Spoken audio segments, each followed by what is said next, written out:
Não é? Por que você ainda luta contra esse aperto no seu coração? Porque tantas preocupações vêm sobrecarregando a sua alma.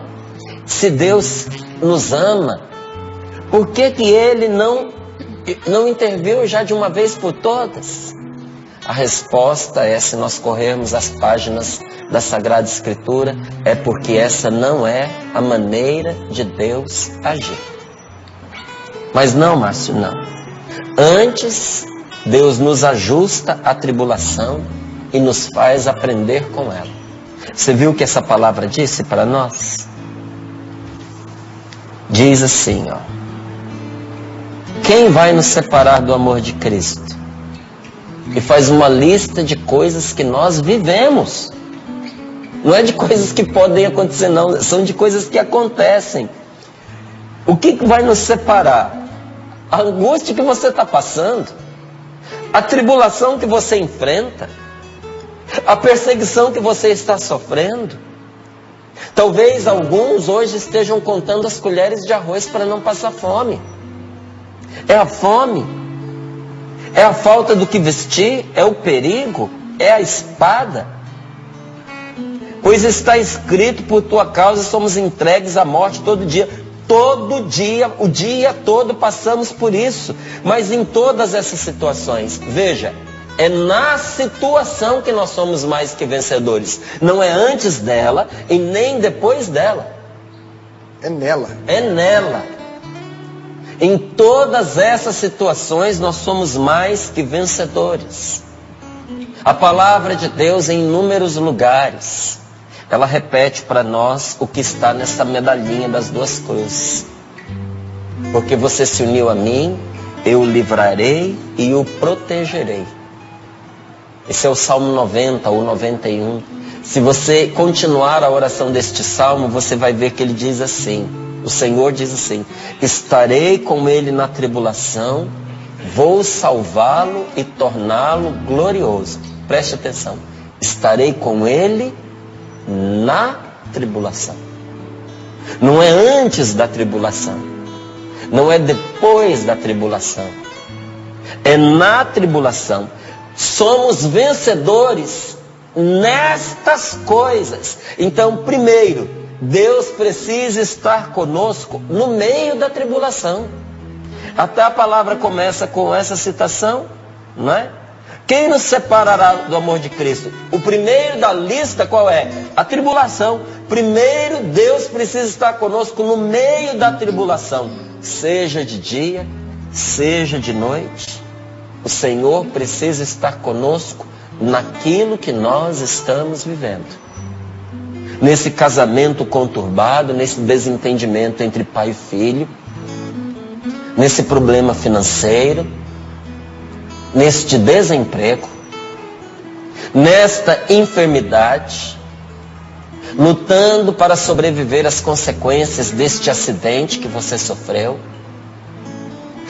enfrentando a dureza de estar entre grades, ou há muitos meses no leito de um hospital, e só sabe quem experimenta, como ela disse muito bem na carta. Talvez para alguma pessoa que nunca sofreu de insônia, pense que tem dificuldade para dormir uma noite. Não, meu amigo, é o comprometimento de toda a sua saúde, porque o seu corpo não consegue descansar, a sua mente não te obedece porque você não dorme. Uma pessoa que não dorme de jeito nenhum, ela morre. A gente sabe que a insônia, não é? É uma grande dificuldade de dormir. Mas os casos extremos de insônia, onde a pessoa não dorme de jeito nenhum, ela morre em poucos dias. Porque é uma doença. É uma doença grave. E ela termina dizendo ali no seu testemunho: só sabe o que é uma insônia quem teve que conviver com ela. Só sabe o que você está passando quem passou por algo igual, ou quem está passando por isso com você. E o que a palavra de Deus nos diz? Primeiro, Deus precisa estar conosco nisto que nós estamos vivendo, no meio da tribulação. seja dia, seja noite, seja madrugada, e então o Senhor nos livrará dela. Isso vai acontecer depois que nós pararmos de ficar agitados, de ficarmos agastados a respeito desse assunto, aflitos, dominados pelo medo, quando nós pararmos de ficar atormentados pela angústia e nos acalmarmos, quando a nossa alma serenar, quando o Espírito Santo estabelecer a paz dentro do nosso coração, nosso Senhor vai dar um basta nesta situação. Inclusive para a gente não ficar uma pessoa quebrada. Muitos dos nossos medos, eles permaneceram conosco, porque depois de nós termos sido golpeados por ele, nós desistimos de enfrentá-los. Sabe, tem gente que não põe mais a mão no volante de um carro, que depois de ter sofrido um acidente, às vezes nem foi o culpado, bateram na pessoa. O medo se tornou tão grande que ela não quis dirigir nas primeiras semanas, depois nos primeiros meses, depois nos primeiros anos. Isso virou um obstáculo tal que hoje ela não consegue dirigir nem querendo. Talvez se no dia seguinte tivesse pegado o volante do carro e enfrentado aquele medo que naquela altura era pequeno, hoje estivesse tendo uma vida normal. Posso dar um exemplo disso? Por favor. Quando eu tinha 18 anos, eu quebrei meu braço na fábrica. Eu estava furando com uma broca de 7/8, estava fazendo 2 trabalhos, estava usando luva para fazer um trabalho e para furar, claro que eu tirava a luva. Mas indo e vindo, precisei afiar uma broca e eu peguei a luva, porque a broca era muito grande, e afiei. Coloquei no mandril da máquina, abaixei para ver se estava com o corte bom, saiu aquele cavaco lindo.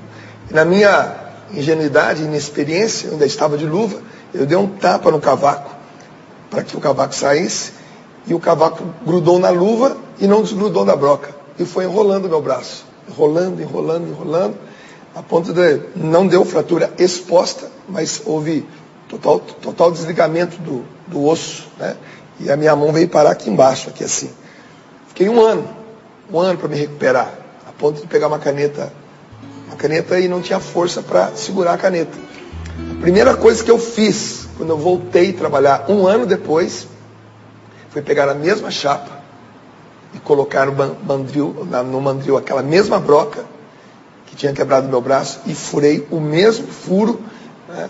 Para falar, não, aqui eu não posso temer. Foi aqui que eu me machuquei, mas é aqui que eu estou enfrentando meu medo.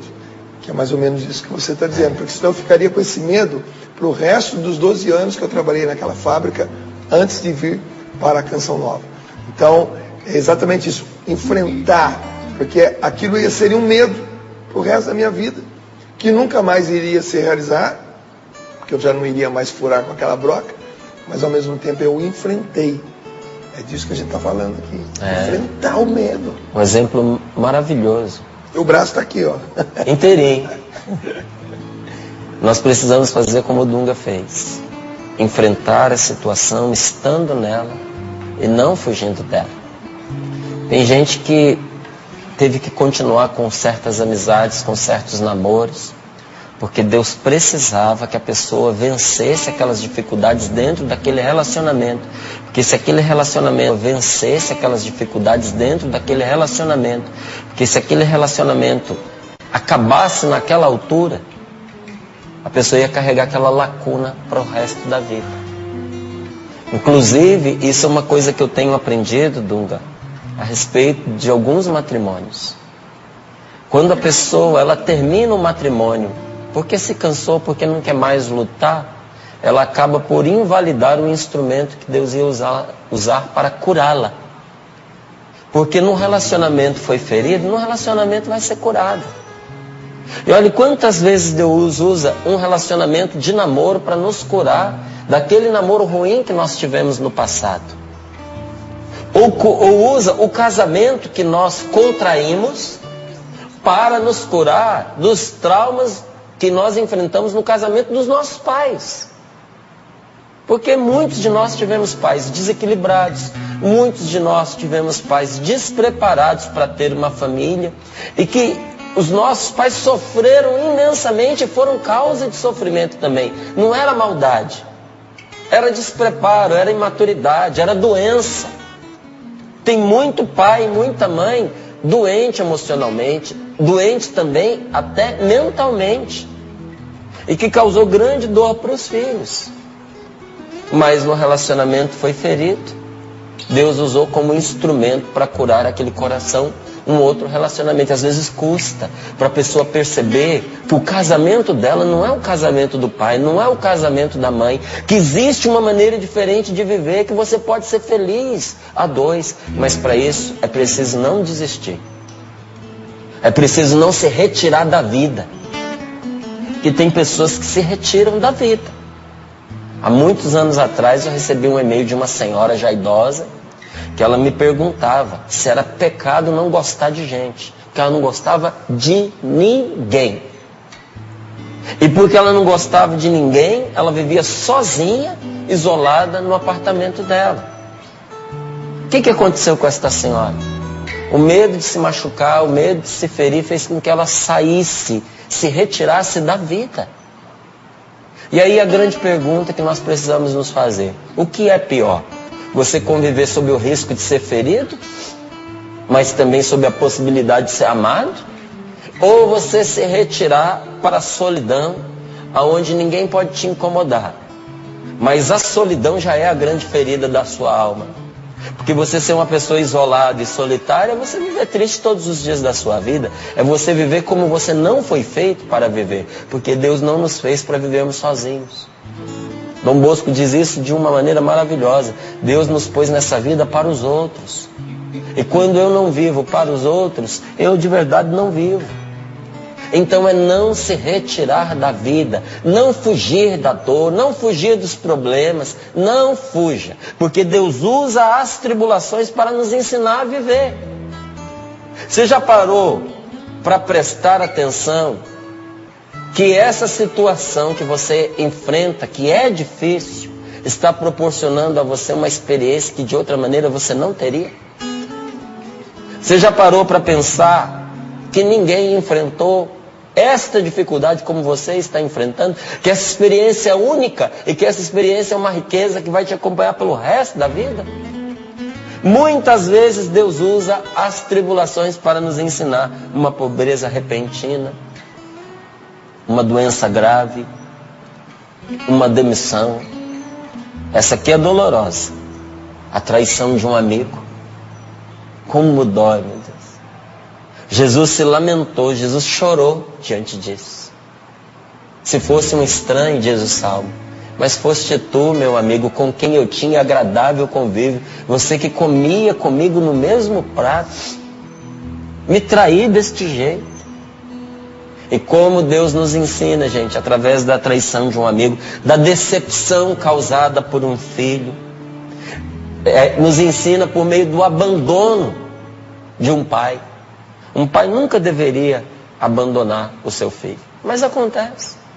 E quantos filhos se tornaram a pessoa espetacular, a pessoa nobre, a pessoa temperada que se tornou, justamente porque passou por esta tribulação. Deus usou esse mal, porque é um mal, para tirar dele um grande bem. Deus aproveita as contrariedades para nos educar, mas Ele só pode nos educar quando nós aceitamos o ensinamento. Quando nós aceitamos o ensinamento de Deus, nós recebemos um benefício que dura para sempre. Entenda, quando eu e você aceitamos a correção, quando nós aceitamos o que Deus está nos ensinando na tribulação, no sofrimento, na dor, na dificuldade, na decepção, no acidente, naquela surpresa desgastante e infeliz que veio bater a nossa porta, quando nós aceitamos o ensinamento, nós recebemos um benefício que dura para sempre. A pessoa que consegue aprender com o sofrimento, ela carrega uma alegria suave, você já viu? Ela se torna valorosa, ela se torna cheia de coragem. As pessoas mais preciosas, as melhores pessoas que eu conheço na vida são as que mais sofreram. E se você me permite um parêntese, até com uma certa dose aí de injustiça, se eu cometer, eu vou dizer algo mais. As pessoas mais intragáveis que eu conheci na vida foram aquelas que mais foram poupadas ao sofrimento. Aquelas que a gente olha e diz, mimadas. Não fizeram esforço. Receberam tudo de mão beijada. Gente, você nota claro a diferença entre um filho que foi disciplinado, que foi educado, e um garoto mimado. Você nota. Você entra num lugar, você sabe se aquele pai educa o filho ou se aquele pai é dominado pelo filho. Você percebe na hora, pela maneira como a criança fala, pela maneira como a criança se comporta, como ela usa os objetos. Você nota se aquele menino é mimado ou se aquele menino foi educado. Preste atenção no que eu vou lhe dizer. Como é amável uma criança educada. Você quer ter nos braços, você quer ter por perto, você se aproxima, você quer brincar. Gente, como é detestável uma criança mimada. Porque é irritante. A criança é desrespeitosa, ela grita o tempo inteiro, ela derruba as coisas no chão, ela pega o que não é dela, ela arremessa contra você, ela cospe nas pessoas perto. Desculpe dizer assim, mas é detestável. Qual é a diferença entre a criança e um adulto que foi poupado ao sofrimento, um adulto que se tornou mimado? Só a idade.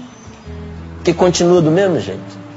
Continua pegando o que não é dele, continua usurpando o lugar do outro, continua de forma conotativa cuspindo nas pessoas, continua não permitindo ser contrariado. Gente, quem foi macerado pelo sofrimento traz uma doçura como a do caldo de cana, né? Você já experimentou morder uma cana que não foi descascada nem moída? Os dentes que o digam. Mas depois que aquela cana é triturada, o sumo que dela sai é de uma doçura inigualável. Às vezes o sofrimento vem extrair o caldo de nós, tirar de nós, colocar à disposição as riquezas mais doces que nós trazemos dentro de nós. Uma pessoa que foi educada no sofrimento, ela é valorosa, ela tem coragem, é pessoa da qual os nossos olhos brilham quando nós olhamos para ela e quando nós contemplamos os feitos dela. Para Deus, as contrariedades da sua vida, os ventos contrários que você enfrenta não são dificuldades, são oportunidades. Tudo que você está enfrentando, tudo que você está passando, tudo que você está vivendo, que você acha que está atrasando a sua vida, que você acha que está tirando chances que você gostaria de ter, para você podem até parecer como dificuldades. Mas se você permitir que o Espírito Santo guie você vai entender que são oportunidades de experimentar uma vida que você não planejou. Porque os nossos planos são limitados. A nossa capacidade de articular, ela é pequena. O que seria de nós se todos os nossos planos se cumprissem? Eu tenho dó de mim, eu tenho pena de mim se os planos que eu tivesse feito para a minha vida não tivessem dado certo. Graças a Deus que nosso Senhor me ama o suficiente para não permitir que todos os meus planos se realizem. Porque se todos eles tivessem se realizado, eu estava destruído. Mas muito do que eu vivi não foi plano meu, foi plano de Deus. E olha, as melhores coisas que eu já experimentei na minha vida são fruto do que eu não planejei. Cabe a nós planejar. Mas cabe a Deus dispor dos nossos planos e da nossa vida. Na hora em que a vida nos prova, é o melhor momento para a gente provar a Deus. Tem muitas pessoas que falam assim, eu nunca experimentei o amor de Deus. Eu nunca experimentei a presença de Deus. Eu não sinto Deus junto de mim. Tem gente que acredita que o melhor lugar para poder sentir isso é num encontro, é num retiro, é depois de ouvir uma bela música, é depois da gente ouvir uma palavra afinada. A gente pensa que ali é a hora boa para a gente sentir a presença de Deus. Não é. O melhor momento para você fazer uma experiência de Deus que você nunca mais vai esquecer é naquele exato momento em que a vida prova você. A vida te prova e você faz a prova da presença de Deus junto de você, te assistindo, te fortalecendo, te amparando. Nós fazemos a prova da palavra de Deus que se cumpre. Nós fazemos o experimento da sua fidelidade. Nós vamos tirando da graça de Deus tudo o que é precioso para socorrer a gente naquela tribulação. Sem passar pela tribulação, nós não conhecemos a Deus. Porque nós não precisamos nos valer dele. Já começando aqui a encerrar esse pensamento, eu quero concluir dizendo a você que tem duas maneiras para você sair de uma tribulação. Escolha bem, porque é bem capaz de Deus te atender na que você escolher. Mas escolha bem. Tem duas maneiras para você sair da tribulação. Uma é simplesmente você procurar ficar livre dela e respirar aliviado quando tudo já passou. Essa é a mais comum. Qual é a outra, Márcio? A outra é você aceitar a tribulação como um desafio na sua vida, para você ir mais longe, para você experimentar a força do alto. É você abraçar essa tribulação como uma oportunidade de você obter uma experiência maior da graça de Deus. Se eu tivesse ficado acomodado aonde eu estava antes de Deus me chamar para a Canção Nova, eu não teria vivido 90% da minha vida.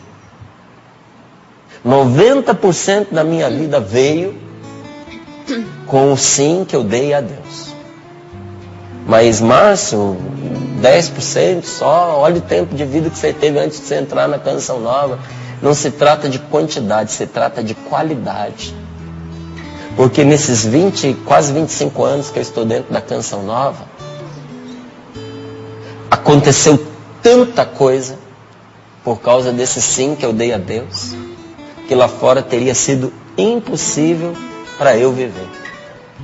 Então, dessa maneira, quando nós vamos com Deus aonde Ele quer nos levar, dessa maneira, até mesmo o ataque do inimigo opera em nosso favor. Teve um santo que ele se retirou para o deserto. Ele era um monge muito novinho.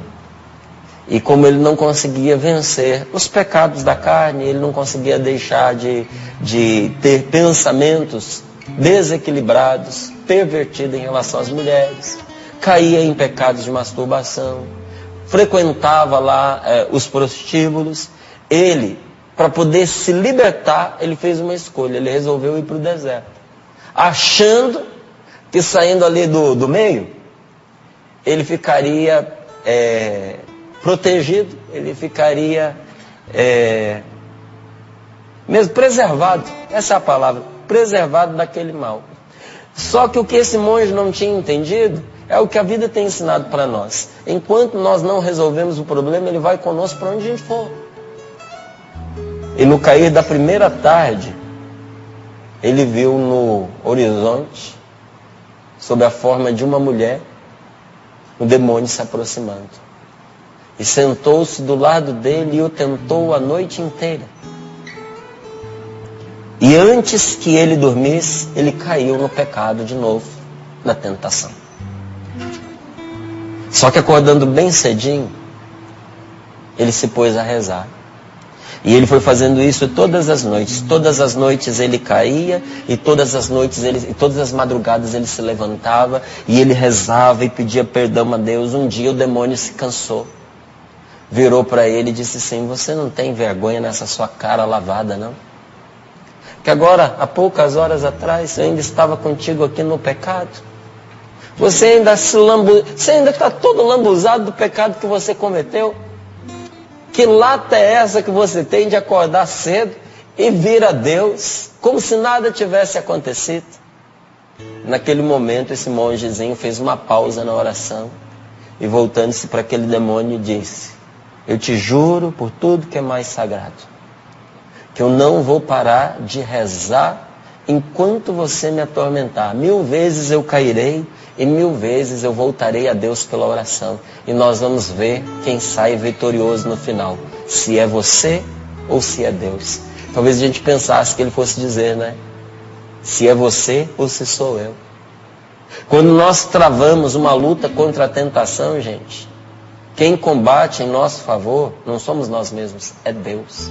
Se Deus é por nós, quem será contra nós? Não importa o quanto essa dificuldade tenha macerado você, você pode se levantar pela força da oração, enfrentar de novo essa dificuldade e vai enfrentar, e talvez alguém chegue e diga para você que você não vai vencer, que você é um cara lisa, que você é um cara de pau, que você é um sem vergonha, que depois de ter fracassado tantas vezes, você continua insistindo e você vai poder fazer o mesmo discurso. Eu te juro que se 1000 vezes eu fracassar, 1000 vezes eu recorrerei a Deus e por Deus eu vou me levantar. E nós vamos ver quem é que vai sair vencedor. Se é tu dificuldade, se és tu, ó maligno, se és tu, ó adversário, se és tu, ó enfermidade, ou se é Deus. Quando nós aceitamos caminhar assim, até mesmo o ataque do inimigo opera em nosso favor. As coisas que parecem ser contra nós passam a servir para o nosso progresso. Parecia que era contra você, mas faz você crescer. Sem dúvida nenhuma, isso é ser mais que vencedor em Deus. Você está percebendo? Em todas essas coisas nós somos mais que vencedores em Deus que nos amou. Por isso nós não temos medo se tudo treme à nossa volta. Por isso nós não temos medo se o mal que vem contra nós é grande, porque maior é Deus que luta em nosso favor. O que nós vamos temer se conosco está o Deus dos exércitos? O que nós vamos temer se esta palavra é para nós? Se Deus é por nós, quem será contra nós? Se Deus está na nossa vida, a nossa vida não vai vacilar, porque o Senhor vai nos socorrer antes mesmo que a gente perceba. Vamos pôr em Deus essa nossa confiança? Quero fazer esse desafio a você nesta manhã, a colocar absolutamente toda a sua confiança em Deus nosso Senhor.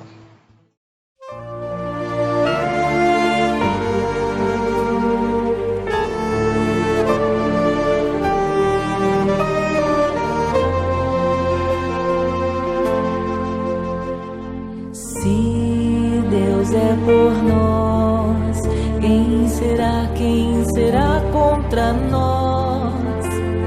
Se Deus é por nós, quem será contra nós? Nem a dor ou tribulação, nem a fome ou perseguição, nada pode nos separar do amor de Cristo Jesus.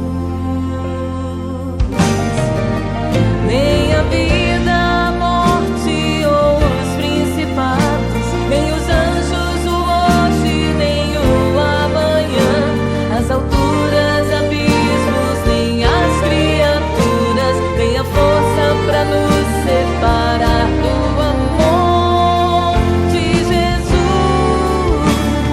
Se Deus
será contra nós?